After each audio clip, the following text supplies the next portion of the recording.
آپ تو نبی پاک کی گویا جگر کا ٹکڑا ہیں، اور پیارے آقا علیہ الصلوۃ والسلام کی ایسی ایسی احادیث ہیں کہ ہم سنیں تو ایمان تازہ ہو جاتا ہے اور اہل بیت کی محبت دل میں اور بڑھ جاتی ہے۔ سید الشہداء سیدنا امام حسین رضی اللہ تعالیٰ عنہ کی ولادت جو ہے وہ 5 شعبان سن 4 ہجری کو مدینہ منورہ میں ہوئی۔ آپ علیہ الصلوۃ والسلام نے آپ کا نام حسین اور شبیر رکھا، آپ کی کنیت ابو عبداللہ اور لقب سبط رسول اللہ، یعنی سبت کہتے ہیں درخت کو، اور جس کی بہت ساری شاخیں ہوں۔ پھر اللہ پاک نے حضرت امام حسین کی نسل کو کتنی برکت دی، اور پوری جو یوں کہی کہ سید صاحبان جو ہے دنیا بھر میں وہ حسنی اور حسینی سید بنے۔ تو یہ ایسا درخت ہے جس کی شاخیں اللہ پاک نے کیسی عطا فرمائی، اور دنیا بھر میں اللہ نے نبی پاک کی گویا نسل مبارک کو ان سے آگے بڑھایا۔ پھر ریحانۃ الرسول، پیارے آقا علیہ السلام نے ان کو جنتی نوجوانوں کا سردار قرار دیا، یعنی دونوں کو، حضرت امام حسن امام حسین کو جنتی نوجوانوں کا سردار۔ پیارے آقا علیہ السلام ایک اور حدیث پاک میں ارشاد فرمایا، ان ابن عباس من احبہما فقط احبنی ومن ابغضہما فقط ابغضنی، جس نے ان دونوں یعنی امام حسن اور امام حسین رضی اللہ عنہما سے محبت کی، پیارے آقا فرماتے اس نے مجھ سے محبت کی، اور جس نے ان سے عداوت کی، ان سے دشمنی کی، وہ ایسا جیسا اس نے مجھ سے دشمنی کی۔ ناظرین ذرا غور کیجئے، میرے آقا علیہ الصلوۃ والسلام ان کو اپنے پھول کہا کرتے، اور روایتوں میں آتا ہے باقاعدہ پھولوں کی طرح انہیں اسمیل بھی کیا کرتے، انہیں سونگھا بھی کرتے، انہیں چوما بھی کرتے۔ یہ وہ شخصیات ہیں جنہوں نے نبی پاک کے مبارک کاندھوں پہ سواری کی، اس لیے ان کو راکب دوش مصطفیٰ کہا جاتا ہے، یعنی جنہوں نے نبی پاک کے کاندھے پر سواری کی۔ پیارے آقا سجدے میں جاتے تو یہ شہزادے نبی پاک کی مبارک کاندھے پر آ جاتے، نبی پاک سجدہ طویل فرما دیتے، نبی پاک انہیں چوما کرتے۔ ایک اور میں خوبصورت بات بتاؤں، امام حسین، اندازہ ہو کہ وہ شخصیت کیسی ہیں کہ امام حسین رضی اللہ تعالیٰ وہ ہیں کہ دیکھیں ہمارے یہاں کوئی بچہ پیدا ہو، ہم سب سے پہلے کیا کرتے ہیں، کسی بزرگ کو ڈھونڈتے ہیں، کسی عالم دین کو ڈھونڈتے ہیں کہ کان میں ذرا اذان بھی دے دیں اور کوئی گٹی دے دیں، تہنیک کہلاتی ہے وہ، کہ وہ کوئی چیز میٹھی چٹا دیں یا کھجور چبا کے چٹا دیں، شہد چٹا دیں، تاکہ ابتدا اچھی ہو، سٹارٹ اچھی ہو۔ اچھی بات ہے، کرنا چاہیے، سنت بھی ہے۔ پیارے آقا علیہ السلام کی بارگاہ میں صحابہ لے کر آتے تھے، مگر آپ کو پتہ ہے کہ امام حسین رضی اللہ تعالیٰ کی سٹارٹ کیسے ہوئی، کہ جب آپ پیدا ہوئے نا تو نبی پاک علیہ السلام نے اپنی مبارک زبان امام حسین کے منہ میں دے دی۔ ٹرائی ٹو انڈرسٹینڈ، ناظرین ذرا سمجھیے کہ یعنی ان کی جو ابتدا ہے وہ نبی پاک کا لعاب دہن ہے۔ اچھا، اذان دینے کے لیے ہم کسی بزرگ کو بلاتے ہیں، امام حسین کے کانوں میں اذان کس نے دی؟ اللہ کا نام لیا اور آواز تھی حبیب خدا کی، یعنی پیارے آقا علیہ السلام نے امام حسین رضی اللہ عنہ کی کان میں اذان دی۔ محبت کا لیول دیکھیے کہ ایک بار نبی پاک علیہ السلام کے مبارک صاحبزادے حضرت ابراہیم رضی اللہ عنہ نبی پاک کی گود میں ہیں، اور گود میں دوسرے حصے پر امام حسین بیٹھے ہیں۔ جبریل امین آتے ہیں، عرض کرتے ہیں حضور دونوں میں سے ایک کو سلیکٹ کر لیں۔ اللہ دونوں میں سے ایک کو آپ سلیکٹ کر لیں، دونوں میں سے کوئی ایک رہے گا اور ایک نے دنیا سے جانا ہے، اب آپ کی چوائس ہے۔ نبی پاک کو گویا یہ اختیار دیا گیا۔ اب ذرا غور کیجیے، اپنا بیٹا ہے، حضرت ابراہیم نبی پاک کے اپنے صاحبزادے ہیں، آپ نے دل میں خیال فرمایا یا فرمایا کہ اگر ابراہیم جاتے ہیں تو مجھے تکلیف ہوگی، لیکن اگر حسین چلے جاتے ہیں تو میرے ساتھ ساتھ فاطمہ کو، مولا علی کو بھی تکلیف ہوگی رضوان اللہ تعالیٰ علیہ مجمعین۔ نبی پاک نے امام حسین کو گویا سلیکٹ کیا۔ کچھ دنوں کے بعد حضرت ابراہیم جو نبی پاک کے اپنے صاحبزادے ہیں رضی اللہ تعالیٰ عنہ، ان کا وصال ہو گیا، اور پیارے آقا علیہ السلام امام حسین کو دیکھ کر کہا کرتے تھے یہ میرا وہ بیٹا ہے کہ جس کے لیے میں نے اپنا بیٹا قربان کیا ہے۔ اللہ اکبر، ذرا سوچئے، میرے آقا کی ایسی والہانہ محبت ہو تو پھر ہم کیوں نہ اس گھرانے سے محبت کریں، ہم کیوں نہ اپنا سب کچھ امام حسین اور ان کی آل پر قربان کر دیں۔ یہ کیسا گھرانہ ہے۔ اعلیٰ حضرت امام اہل سنت سے پوچھئے نا، آپ کہتے ہیں کیا بات رضا اس چمنستان کرم کی، فرماتے ایسا کرم کا چمنستان ہے، ایسا کرم کا باغ ہے، کیا بات رضا اس چمنستان کرم کی، زہرا ہے کلی جس میں حسین اور حسن پسند۔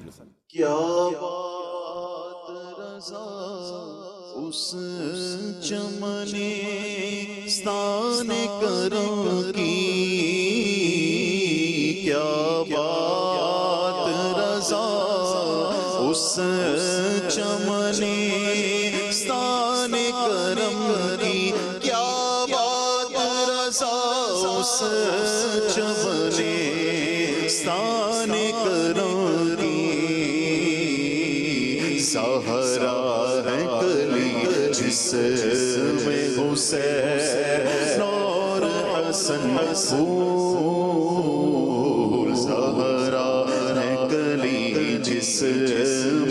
حسین اور حسن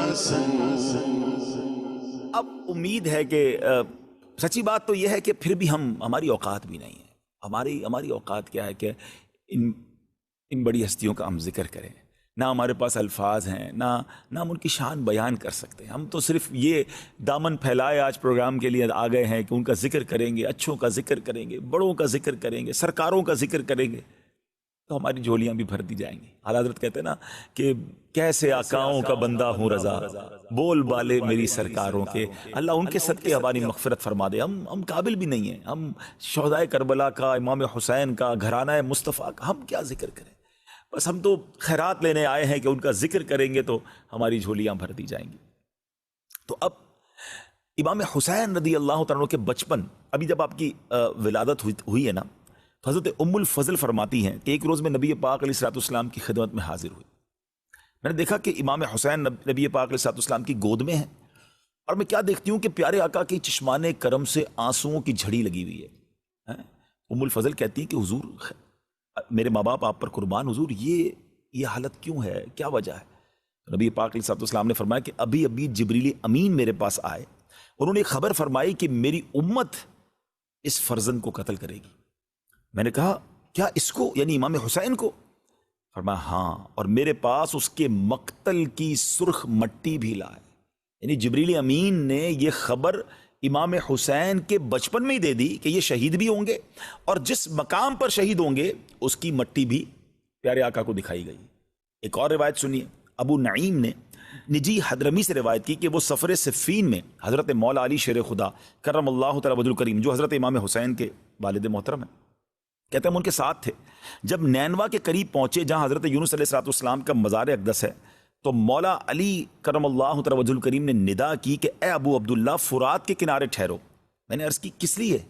فرمایا نبی کریم علیہ السلام نے فرمایا کہ جبریل امین نے مجھے خبر دی ہے کہ امام حسین رضی اللہ تعالیٰ عنہ فرات کے کنارے شہید کیے جائیں گے، اور مجھے وہاں کی ایک مشت مٹی بھی دکھائی. اسی طرح مولا علی کے ہمراہ ایک اور بزرگ کہتے ہیں کہ ہم ساتھ تھے، تو امام حسین رضی اللہ تعالیٰ کی جہاں آج قبر منور ہے اس کے مقام پر پہنچے. مولا علی نے پہلے ہی بیان کر دیا کہ یہاں ان کے اونٹ بندھیں گے، یہاں شہداء کے اونٹ بندھیں گے، یہاں ان کے کجاوے رکھے جائیں گے، یہاں ان کے خون بہیں گے، اور جوانان آل محمد صلی اللہ علیہ وسلم اس میدان میں شہید ہوں گے، آسمان و زمین ان پر روئیں گے. میرے پیارے اسلام بھائیو، یہاں چلے میں پہلے تو ذرا یہ بتاؤں کہ فرات نہر ہے بڑی زبردست، آج بھی جو کربلا جاتے ہیں ان کو پتہ ہے، مگر فرات کا کنارہ تھا، مگر ان ظالموں نے پانی نہ پینے دیا، اور پیاسا ہی ان کو دنیا سے جانا پڑا. وہ مولانا حسن رضا خان صاحب کا شعر ہے نا کہ آپ فرماتے ہیں کہ اے فرات تو خاک میں مل جا، تجھے اہل بیت کے نوجوانوں کی سوکھی زبانیں نظر نہ آئیں. خشک ہو جا خاک ہو گئے، خاک میں مل جا پورا، خشک ہو جا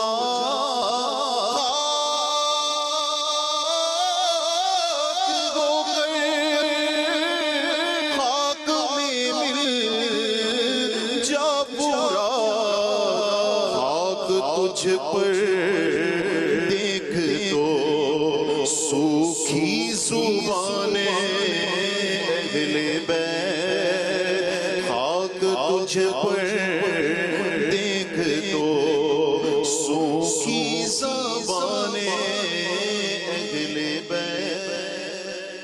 اب ناظرین، یہاں جو بات بڑی اہم سمجھنے والی ہے، دیکھیں نبی پاک علیہ السلام کو بچپن سے معلوم تھا کہ امام حسین شہید ہوں گے، مولا علی کو معلوم ہے، بی بی فاطمہ کو معلوم ہے رضوان اللہ تعالیٰ علیہ مجمعین، اور صحابہ کرام کی بڑی جماعت کو، یعنی مدینہ منورہ بھی مشہور ہو چکا تھا کہ نواسہ رسول شہید کیے جائیں گے. اب بڑا ریلیونٹ کوسچن ہے، بڑا اہم سوال ہے کہ جناب نبی پاک علیہ السلام تو وہ ہیں جو اشارہ کریں تو چاند دو ٹکڑے ہو جاتا ہے، آپ دعا فرمائیں تو ڈوبا سورج پلٹ آتا ہے. بڑے بڑے مسائل، بڑے بڑے پرابلم لے کر صحابہ آتے اور نبی پاک ہاتھ اٹھاتے، ان کے مسائل حل ہو جاتے. ٹوٹی پنڈلی لے کر آتے، پیارے آقا جوڑ دیتے. نکلی آنکھ لے کر آتے، نبی پاک لگاتے، وہ آنکھ روشن ہو جاتی. وہ آقا علیہ السلام جن کے پاس اتنا اختیار اور محبت کا عالم یہ کہ نبی پاک فرمایا حسین مجھ سے اور میں حسین سے ہوں. تو جب پتا چل گیا کہ ان کو شہید کیا جائے گا، تو ایک بار کبھی نبی پاک نے اللہ کی بارگاہ میں دعا کی یا اللہ میرا نواسا ہے، میں اس سے بڑی محبت کرتا ہوں، اے اللہ وہ مصیبت کربلا کے میدان کی اس سے ٹال دے، رب کریم یہ جو امتحان ہونا ہے میرے حسین پر وہ امتحان نہ آئے۔ اچھا چلے نبی پاک نے دعا نہیں کی، مولا علی کے تو جگر کا ٹکڑا تھے نا، مولا علی نبی پاک کے پاس آ جاتے۔ اچھا ماں تو ماں ہوتی ہے نا، خاتون جنت رضی اللہ تعالی عنہا ہی کبھی نبی پاک کی بارگاہ میں آتی کہ حضور ایک طرف تو آپ حسین سے اتنا پیار کرتے ہیں، حضور میرا بیٹا ہے، آپ دعا کر دیں اللہ کی بارگاہ میں اللہ یہ امتحان ٹال دے۔ آپ سوچئے یہ کیا بات تھی، ایوری بڈی نوز اٹ، سب کو معلوم ہے، مگر کوئی دعا نہیں کر رہا اس امتحان کے ٹلنے کی، کوئی التجا نہیں کر رہا۔ اس کا مطلب پتہ کیا ہوا ناظرین، ہیں کہ سب لوگ اس امتحان کے لیے تیار تھے، وہ امام حسین کی پرورش کر رہے ہیں کہ ہمارا بیٹا بڑا ہو کر اس امتحان سے گزرے، اللہ کی رضا کے لیے اپنا سر کٹائے، شہادت کا مرتبہ حاصل کرے۔ یہ کیسا جذبہ تھا، یہ کیسی ٹریننگ تھی، یہ کیسی رب کی رضا پر راضی رہنا تھا۔ وہ شاعر کہتے ہیں نا، زباں پر شکوے رنج و علم لایا نہیں کرتے، زباں پر شکوے رنج و علم لایا نہیں کرتے، نبی کے نام لیوا غم سے گھبرایا نہیں کرتے۔ آپ سوچئے کہ یہ یعنی اب ہم سب کے لیے میسج کیا ہے۔ میں نے جیسے پروگرام کے شروع میں کہا تھا کہ ہم واقعہ کربلا انشاءاللہ پوری کوشش کریں گے کہ سٹیپ بائی سٹیپ بیان کریں، مگر اپنے لیے بھی تو میسج لینا کہ بچپن سے پتا ہے کہ بیٹا شہید ہوگا، سب راضی ہیں، ہم پر چھوٹا سا امتحان آ جائے، ہم پر چھوٹی سی کوئی پرابلم آ جائے، واویلا، شکوے، شکایات، کمپلین، پتہ نہیں میرے ساتھ کیوں ہو رہا ہے، میرا کیا قصور ہے، مجھ پر یہ آفت کیوں آئی ہے، میں تو یہ بھی کرتا ہوں، میں تو وہ بھی کرتا ہوں، اپنے گناہ یاد نہیں آتے، ایسے موقع پر اپنی نیکیاں یاد آتی ہیں جو پہلے ہی ہماری نیکیاں ناقص ہیں۔ ہم کیوں بھول جاتے ہیں امام حسین کے امتحان کو، کیوں بھول جاتے ہیں حضرت ایوب کے امتحان کو، کیوں بھول جاتے ہیں حضرت موسیٰ کے امتحان کو، حضرت ابراہیم کو تو آگ میں ڈالا گیا، اللہ کے نبی ہیں، یہ تمام واقعات بتا رہے ہیں کہ زباں پر شکوے رنج و علم لایا نہیں کرتے، نبی کے نام لیوا غم سے گھبرایا نہیں کرتے۔ بلکہ امیر اہل سنت نے تو ہمیں ایک اور بہت پیارے انداز میں سمجھایا ہے، خاص طور پہ مبلغین کو، جو لوگ دین کا کام کرتے ہیں اور جب تھوڑا سا کام کرتے ہیں کوئی ساتھ نہیں دیتا، دل توڑ بیٹھ جاتے ہیں، یار بھائی نیکی کا زمانہ نہیں ہے، میں تو چلا تھا مسجد بنانے، میں تو چلا تھا لوگوں کو نیکی کا کام کرنے، میرا ساتھ ہی کسی نے نہیں دیا، میرا دل توڑ دیا، میں تو نہیں کروں گا کام۔ نہیں جناب، یہ شروع میں مشکلیں آتی ہیں۔ امیر علیہ السلام فرماتے پیارے مبلغ، معمولی سی مشکل پہ تو گھبراتا ہے، پیارے مبلغ معمولی سی مشکل پہ تو گھبراتا ہے، دیکھ حسین نے دین کی خاطر سارا گھر قربان کیا۔ تو سمجھے نا کہ یہ قربانیاں دے کر دین پھیلا ہے، تو ہمارے ساتھ بھی پرابلمز آئیں گے۔ بہت خوبصورت جملہ ہم نے اپنے نگران شورا سے سنا ہے، وہ فرماتے ہیں کہ زندگی کی گاڑی مسائل کے پہیوں پہ چلتی ہے، مسائل آئیں گے، پرابلمز آئیں گی، یہ ہمیں ٹیسٹ کیا جاتا ہے، یہ ہمارا امتحان لیا جاتا ہے۔ تو کربلا کے اس واقعے سے خاص طور پہ بچپن میں جو نبی پاک کو امام حسین کے بچپن میں معلوم تھا یہ شہید ہوں گے، مگر there is no complain، یہ سبق دے رہا ہے ہم سب کو کہ اگر آ جائے کوئی مشکل، یا اللہ ہم تیری رضا پر راضی ہیں، اے اللہ ہمیں اس مشکل، دعا کرنے میں حرج نہیں ہے، لیکن واویلا نہیں، شکوہ نہیں، کمپلین نہیں، سب لوگوں کو بتانے کا کیا فائدہ ہے؟